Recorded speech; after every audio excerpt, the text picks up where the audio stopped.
jumpa lagi bersama saya Dita Rusmendi dalam Ada Podcast. Kali ini episode istimewa karena kita menampilkan sosok yang spesial.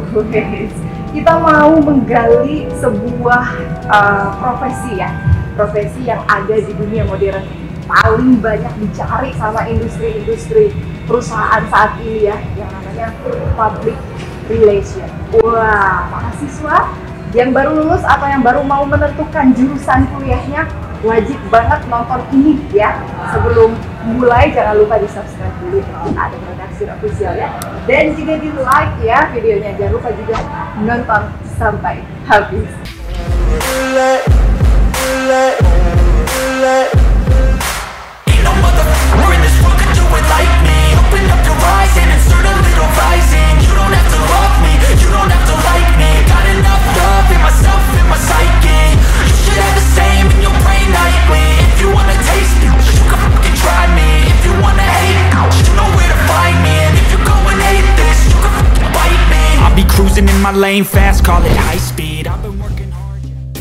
Langsung aja kita kenalan dulu sama narasumber istimewa kita kali ini. Yuk, ini dia sudah duduk bersama saya, Bang Sosiawan Putra Surbakti.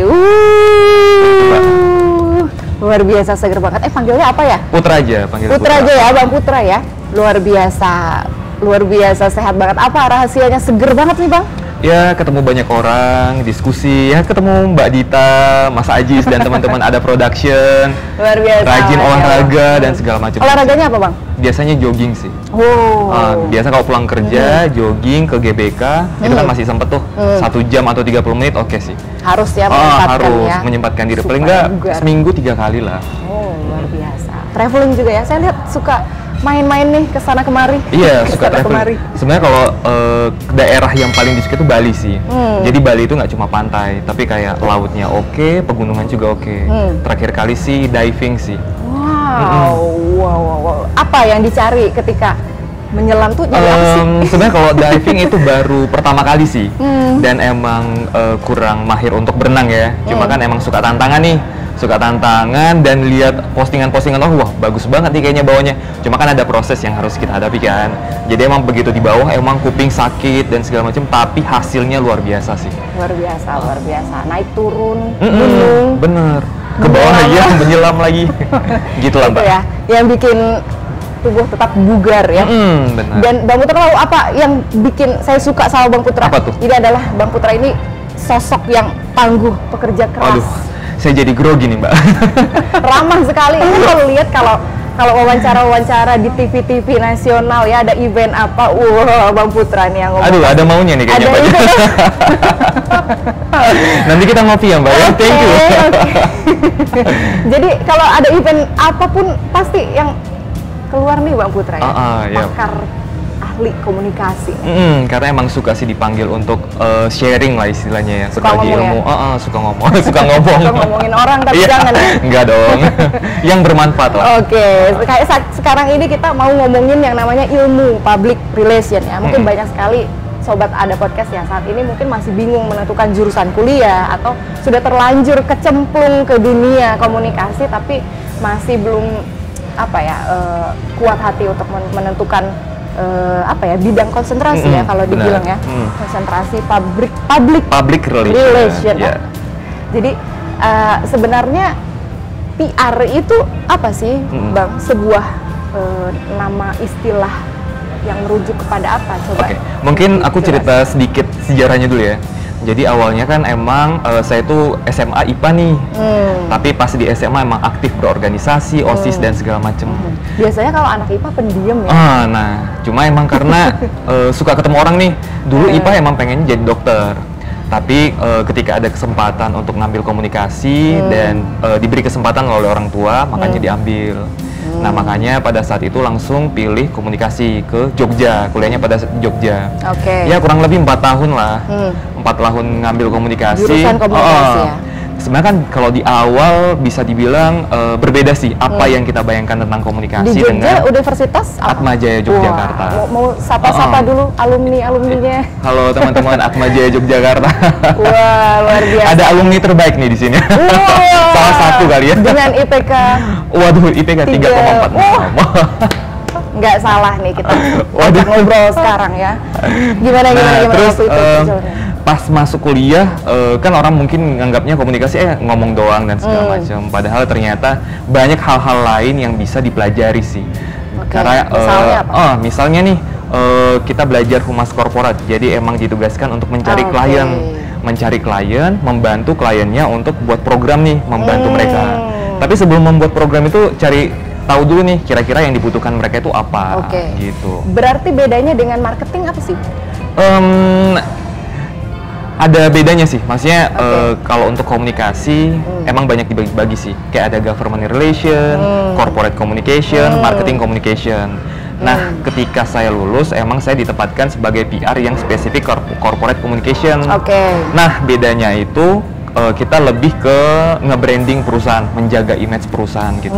Tapi kalau dia marketing communication kan bagaimana dia mempromosikan produk tersebut gitu, ataupun media-media apa yang dia gunakan seperti itu. Kalau dia corporate, dia lebih menjalin komunikasi sih, tidak hanya dengan ke media, tapi juga ke pemerintahan organisasi masyarakat gitu. Berarti tujuan ilmu public relation itu apa tuh sebenarnya? Sebenarnya tujuannya untuk fasilitator ke pihak eksternal sih. Jadi sebenarnya PR itu bisa dibilang cakupannya cukup luas sih, tergantung dari kebutuhan perusahaan. Jadi kalau emang kebutuhan perusahaannya untuk eksternal, ya sebagai garda terdepan untuk menyampaikan informasi apapun perusahaan ke keluar gitu. Berarti keluar ke dalam juga ada ya? Terbagi lagi nantinya? Terbagi lagi. Jadi kalau misalnya emang dia spesifik perusahaannya, dia akan buat lagi tim external relation dan internal relation. Bang Putra sendiri eksternal ya? Lebih banyak eksternal gitu. Sering dilihat oleh publik. Waduh, iya. Nah, itu salah satunya. Sudah dikenal ya? Tugasnya ya seperti interview seperti di sini, interview di media gitu. Ataupun memberi kesempatan kepada top manajemen untuk menyampaikan pesan gitu. Tapi harus ada di sampingnya pembicara itu. Biar informasi yang disampaikan itu benar-benar sesuai. Jadi nggak akan ditinggal diam nih. Sampai sini tercerna ya. Iya.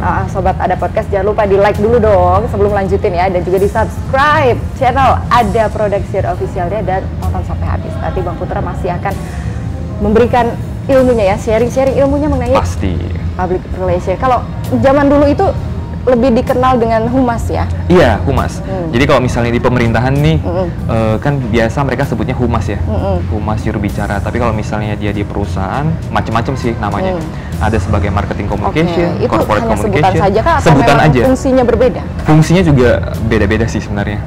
Jadi kalau dia, misalnya nih perusahaan tambang ataupun perusahaan properti ya, contohnya nih perusahaan properti, dia penyebutannya sebagai PR, tapi PR-nya lebih banyak ke buat kegiatan CSR, kemudian koordinasi dengan tim pemerintahan, nah kemudian koordinasi dengan tim rekan-rekan media, wartawan, seperti itu sih.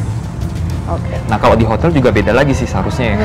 Kalau di hotel biasanya mereka akan buat komunikasi promosi gitu ya, terkait dengan event atau event yang ada di event dan produk.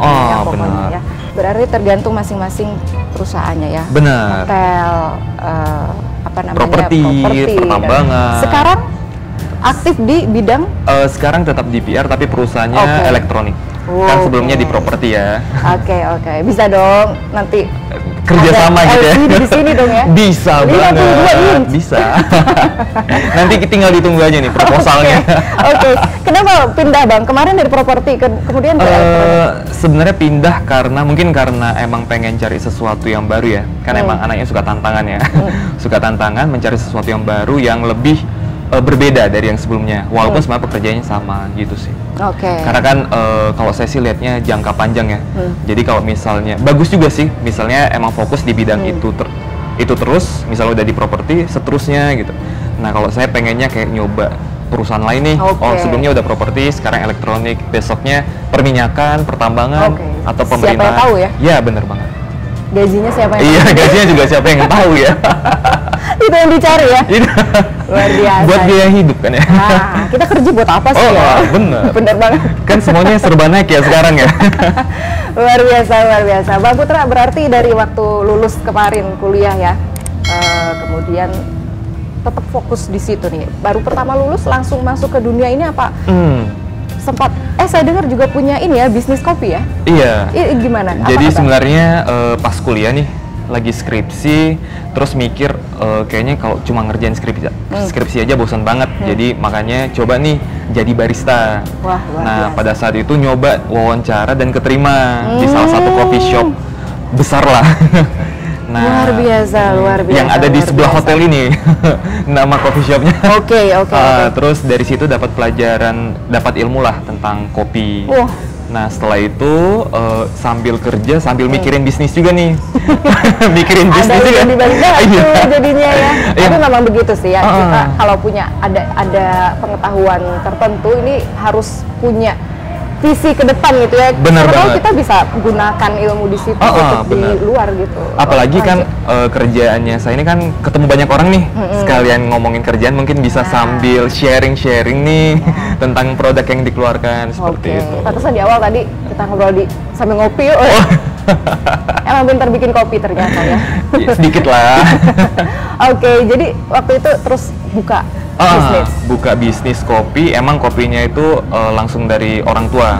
Jadi karena orang tua juga punya kebun kopi, nggak luas sih. Asli Medan? Dari Sumatera Utara, iya Medan. Aslinya dari Medan, dari lahir sampai SMA kelas 3 di Medan, terus kemudian 2012 kuliah di Jogja. Oke, sudah lama merantau dan ternyata ya, rezekinya ada di 10 tahun lah ya. Rantau ya, luar biasa. Siapa tahu nanti jodohnya juga ada di sana. Iya, doain aja. Jodoh mah kita nggak tahu ya. Amin. Gitu ya, jadi pengalamannya memang fokus di dunia komunikasi, sering banyak ketemu orang. Gitu ya. Tapi kalau bermacam-macam orang yang ditemuin ini kan berbeda-beda ya Bang ya. Ada yang tipenya A, ada yang tipenya B. Gimana Bang Putra menghadapinya selama ini? Biasanya prinsip saya adalah kalau ketemu orang baru ya, saya akan kasih kesempatan buat orang itu untuk banyak ngomong dulu, banyak informasi. Artinya saya akan melihat kira-kira cocok nggak nih jokesnya, masuk nggak. Kalau saya ngomong ini dia sakit hati nggak atau segala macam gitu. Jadi saya lebih banyak untuk mendengarkan. Nah, semakin sering kita komunikasi, saya akan bisa tahu nih nyambungnya ke orang tersebut itu seperti apa gitu. Jadi saya bukan langsung kayak misalnya nih kita ketemu orang baru langsung ngomong terus. Maksudnya saya juga harus mendengarkan dari sisi lawan bicara saya sih. Harus dilihat biar dulu ya, balance kita gitu. Sama dulu ya, satu frekuensi dulu ya. Itu labeling dulu katanya begitu ya. Karena kan saya juga mencegah untuk menyakiti lah. Karena kan omongan itu juga kadang bisa menyakiti orang ya. Gitu. Jadi benar-benar harus difilter lah. Sama kayak masyarakat Indonesia sih, lebih baik untuk memfilter komen-komen di media sosial. Jangan sampai kita benar-benar menyakiti perasaan orang. Bisa aja menurut kita itu nggak menyakiti, tapi menurut lawan bicara kita udah sangat sakit hati sih gitu. Ada perbedaan ketika menangkapnya gitu ya. Ngomong langsung dengan texting pun itu nanti sudah berbeda. Benar banget. Karena kan setiap orang punya persepsi lain nih, misalnya udah di teks, menurut kita wah biasa aja nih, wah baper banget nih orang gitu. Padahal menurut dia ini udah benar-benar karena emang dia nggak pernah mendapatkan pengalaman yang disakiti seperti itu, jadi dia merasa kayak waduh ini sadis banget gitu. Apalagi kalau cewek-cewek nggak pakai emot aja udah ini kenapa?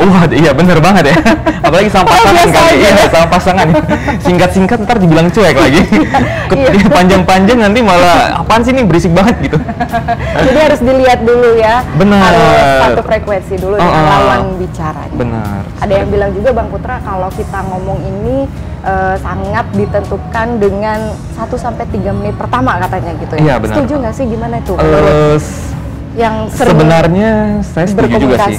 Setuju. Misalnya kayak kita ketemu orang baru, ya mungkin kita akan lihat hal-hal general dulu. Karena kalau misalnya kita lihat orang langsung kayak ngomong tentang prestasinya dia segala macam, padahal baru kenal itu kayak udah annoying banget, maksudnya apaan sih gitu. Kenapa nggak kayak kita diskusi dulu? Ntar suatu saat kita juga bakal melihat, wah ini orang keren banget gitu. Tapi biasanya kalau kita udah ngobrol berdua, kita juga punya penilaian sendiri sih. misalnya nih Mbak Dita udah ngomong nih ke saya, ya saya juga akan bisa menilai nih. Bagaimana penilaian Anda pada saat bagus banget, komunikasinya oke, kita sefrekuensi nih kayaknya. Kan tadi udah dipuji ya. Gitu. Jual beli pujian. Iya, jual beli nih kayaknya, transaksi. Oke, gitu ya. Jadi harus mengamati dulu. Benar, ya.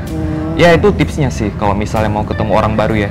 Apalagi kalau misalnya teman-teman emang passion di bidang PR, public relation, yang ketemunya berbagai macam orang, latar belakangnya beda, sukunya berbeda, jadi ya mending toleransi lah.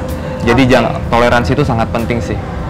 Gitu. Oke. Tadi Bang Putra mau mention juga ya, jangan sembarangan ngasih komentar di media sosial. Bener. Seperti itu ya. Tapi jangan lupa komen-komennya untuk nanya soal PR mah boleh banget ya, sobat Ada Podcast boleh. Mau kasih pertanyaan apapun boleh ditulis saja langsung di kolom komentar. Jangan lupa di like ya videonya, dan juga kalau nggak keberatan di share juga, dibagi-bagi juga ya linknya ya kepada teman-temannya. Apalagi ini ilmunya bermanfaat sekali. Sekarang banyak banget yang materi kuliah ini di-upload di YouTube ya. Iya benar. Itu banyak banget ilmu yang bisa kita sharing, tapi kalau gayanya seperti Bang Putra ini kan siapa tahu bisa narik banyak banget subscriber baru ya, ada podcast. Iya benar. Jadi kalau misalnya teman-teman mau dapat ilmu kan juga bisa dari YouTube, dari manapun bisa, manapun bisa gitu. Jadi selama mau berusaha untuk mencari informasi atau mencari ilmu dan punya kesempatan itu ya pasti dapat lah seharusnya ya. Luar biasa. Bang Putra waktu zaman kuliah punya role model siapa yang bisa menentukan atau jadi motivasi sampai sekarang? Siapa ya?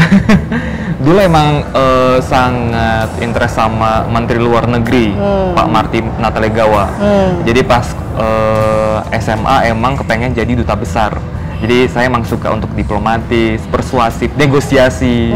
Jadi saya sangat suka. Terus saya emang tertarik untuk gimana sih cara mereka itu untuk bernegosiasi dengan negara-negara lain. Seperti itu kayak bagaimana sih cara mereka mengkomunikasikannya dan segala macam itu sih. Jadi makanya tertarik untuk dunia komunikasi, dan pas di perusahaan properti ditempatkan di tempat yang sangat disukai lah, passionnya gitu. Makanya sering ketemu orang pemerintahan. Jadi kalau ditanya Putra kamu bisa ketemu ini nggak, saya selalu bilang bisa.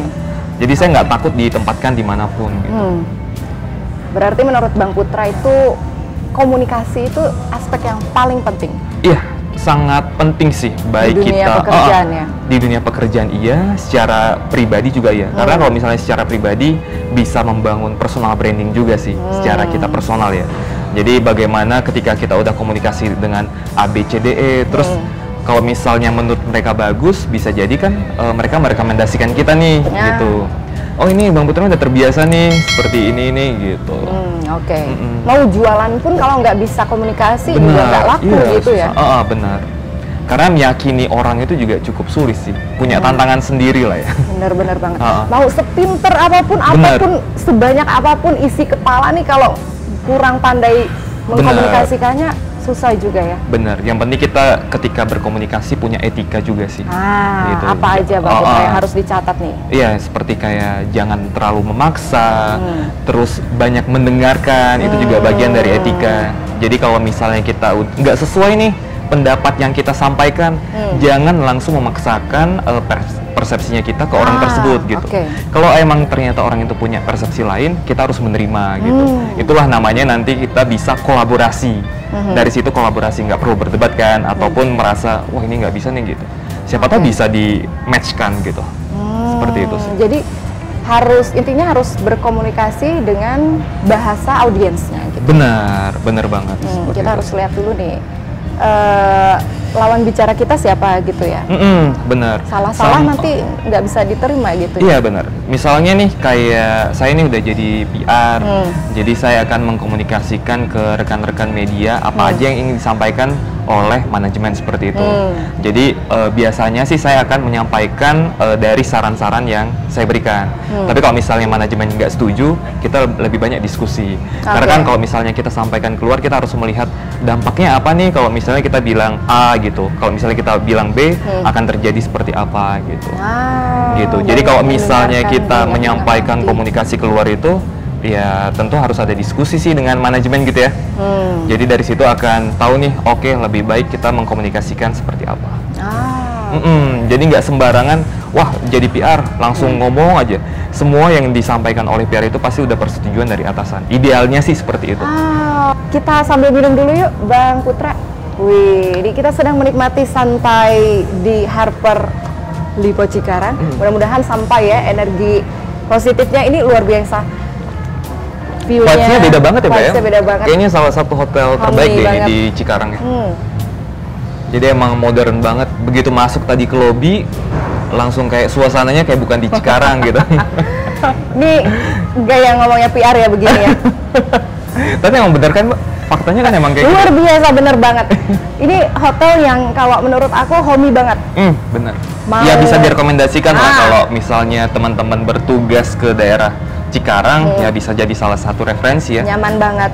Kadang kita vibes-nya kalau masuk hotel nih kadang ada perasaan tegang ya. Waduh gitu ya, suka ada gitu. Tapi kalau masuk ke Harper nih udah kayak pulang ke rumah. Bener nggak sih? Bener. Saya juga tadi pas begitu masuk udah disambut sama security, maksudnya bener-bener diarahkan dan segala macam. Jadi kayak pengalamannya oke sih. Luar biasa. Ini memang PR berpengalaman ya. Berarti udah berapa tahun nih Bang Putra di bidang PR nih? Kalau di bidang PR pekerjaan sih hampir 6 tahun ya.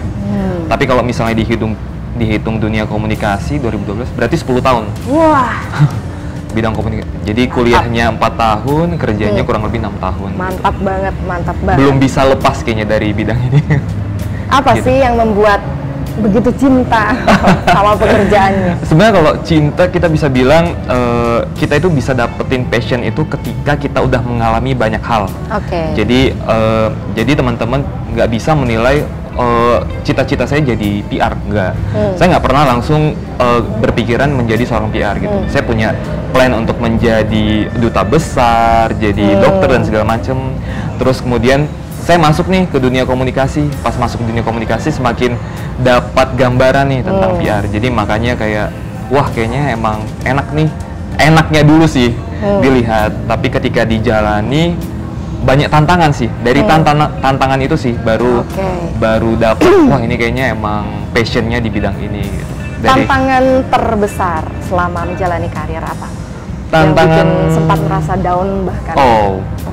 Kalau tantangan terbesar sih pas dulu kerja di perusahaan properti emang case-nya banyak ya, case-nya banyak, kasusnya banyak. Jadi emang harus memberanikan diri nih untuk ngomong ke teman-teman wartawan pada saat itu. Jadi kayak wah challenge nih, harus berani gitu.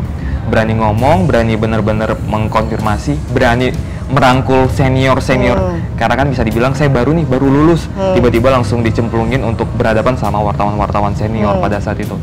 Jadi ya itu lumayan tantangan banget sih gitu, karena kan saya juga harus kira-kira kalau wartawan A gimana ya cara ngomongnya, kalau wartawan B gimana ya gitu. Kayak ada rasa ketakutan juga sih.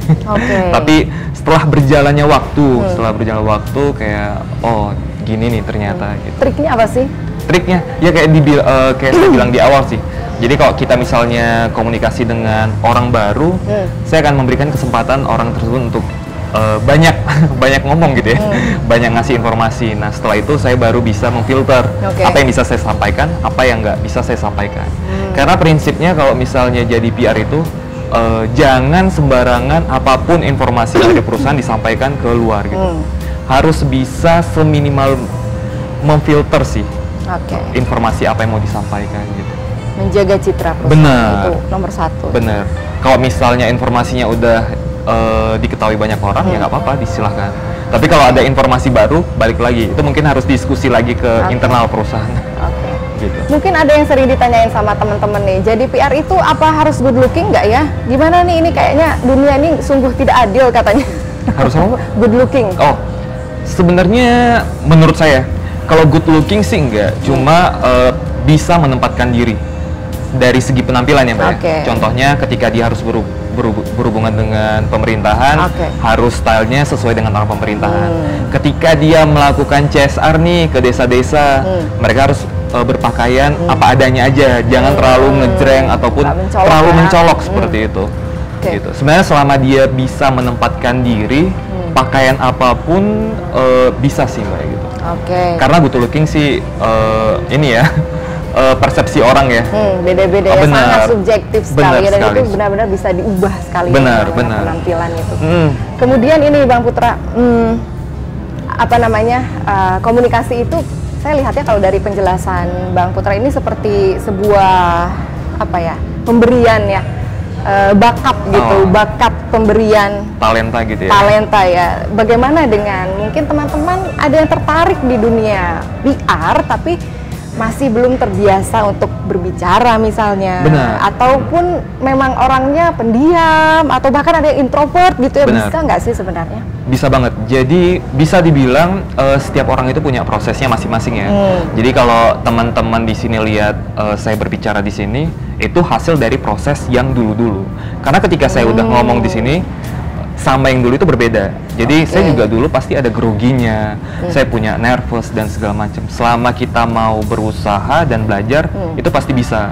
Karena kan saya juga di komunikasi udah 10 tahun, makanya saya udah terbiasa untuk ngobrol nih sama orang manapun. Ketika di tahun pertama, itulah tantangan yang harus saya hadapi. Jadi ketika diajak ngobrol, saya masih gugup, presentasi juga saya harus berlatih berkali-kali, gitu sih. Ya sama kayak atlet sih. Jadi kalau misalnya atlet kan emang harus latihan terus supaya dia bisa mendapatkan medali gitu. Karena kan setiap orang punya prosesnya masing-masing. Itu sih. Selama teman-teman bisa menikmati prosesnya, itu pasti bisa tahu hasilnya gitu. Yang penting jangan pernah menyerah sih. Dan juga kuncinya itu berarti harus terus berlatih ya. Benar. Jam terbang. Benar banget. Jam terbang juga penting. Oke, setuju banget. Punya cita-cita apa nih dalam jangka dekat? Kalau cita-cita pengennya intinya jadi orang yang berguna, bahagia, tidak merugikan orang lain untuk saat ini. Karena tidak merugikan orang itu cukup penting sih. Maksudnya kita lihat kasus nih yang baru-baru ini di berita yang dia ada membunuh di lift.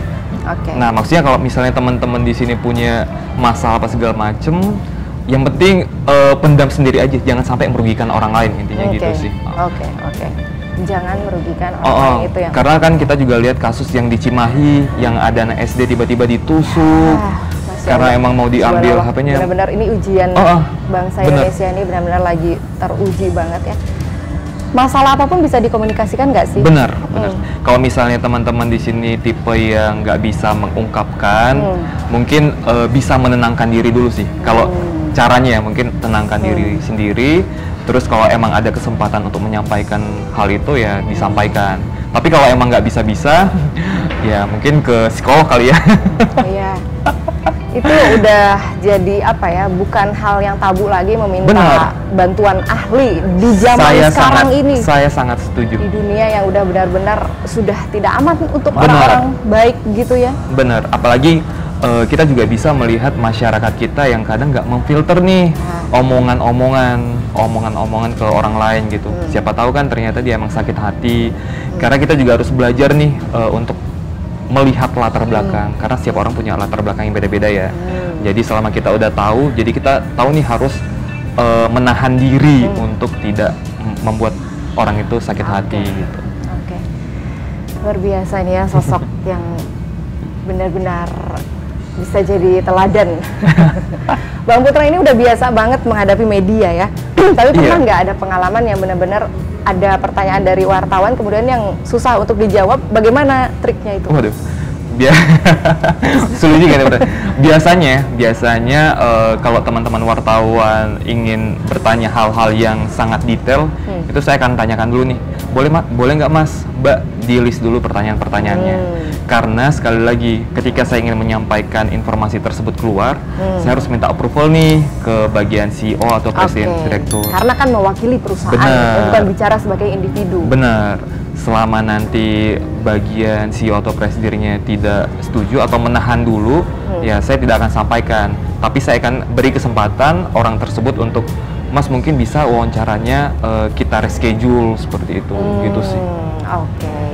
Gitu. Oke. Gimana teman-teman? Udah tergambar ya dunia public relation yang katanya nggak semua orang bisa terjun ke situ, tapi kalau dengar penjelasan Bang Putra ini Siapapun bisa. optimis ya. Bener. Teman-teman yang sedang menyelesaikan studinya di jurusan komunikasi, ternyata nih gambaran masa depan.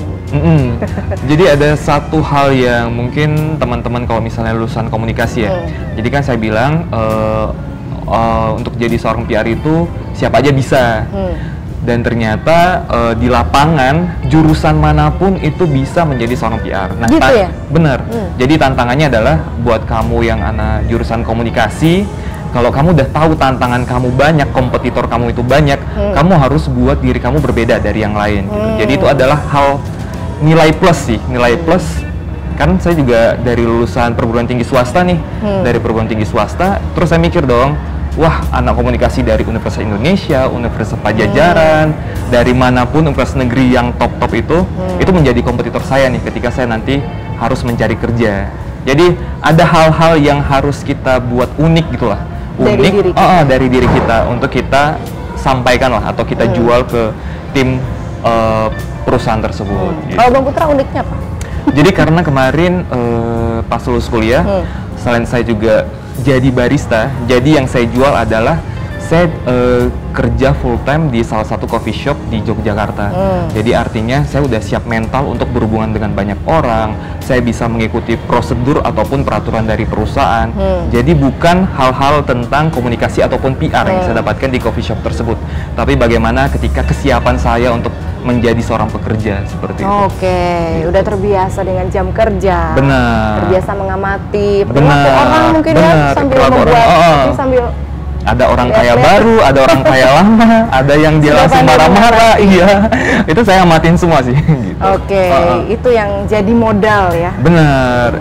Kesiapan mental penting sih ketika lulus kuliah, terus mau cari kerja. Bener juga ya Mbak ya. Luar biasa. Wah, mantap. Bang Putra, ada yang terakhir mau disampaikan buat teman-teman yang mungkin sekarang sedang mau memulai karirnya di bidang humas ini? Yang ingin saya sampaikan apa ya? Mungkin teman-teman yang baru nonton ini dan tergerak hatinya untuk menjadi seorang PR, seperti saya bilang sebelumnya, jadi tetaplah berusaha. Kalau emang teman-teman passion untuk bertemu dengan banyak orang, kuncinya adalah toleransi. Maksudnya kita jangan langsung menjudge orang itu, karena kita juga punya persepsi sendiri, orang tersebut juga punya persepsi lain. Jadi selama kita bisa menerima persepsi orang itu, komunikasi teman-teman juga pasti bisa dibilang lancar sih, gitu. Dan yang penting berusaha sih, berusaha, kerja keras, gitu sih. Untuk mendapatkan apa ya cita-cita kita ya. Benar, gitu. Luar biasa, Bang Putra, terima kasih banyak sudah meluangkan waktunya jauh-jauh dari Jakarta ke Bekasi. Wah, luar biasa. Salam untuk teman-teman. Terima kasih di Polytron ya. Sukses juga buat Ada Production, buat Mbak Dita dan teman-teman semua yang punya mimpi. Semoga mimpinya segera tercapai. Amin, amin. Mimpi dan cita-citanya Ada Production, ada LCD di sini. Oh, amin. Segera tahun ini kali ya, Mbak ya. Oke, makasih banyak ya, Bang Putra ya. Nah, sampai di sini ya ada podcast. Perbincangan kita kali ini seru banget, mudah-mudahan bermanfaat ya. Tapi sayang sekali durasi kita tidak panjang. Mudah-mudahan kita dapat berjumpa di lain kesempatan. Saya Dita Ruspendi, pamit undur diri dulu ya. Terima kasih juga untuk Harper Hotel Cikarang yang sudah menyediakan tempat di sini. Luar biasa, hotelnya nyaman banget. Assalamualaikum warahmatullahi wabarakatuh. Sampai jumpa.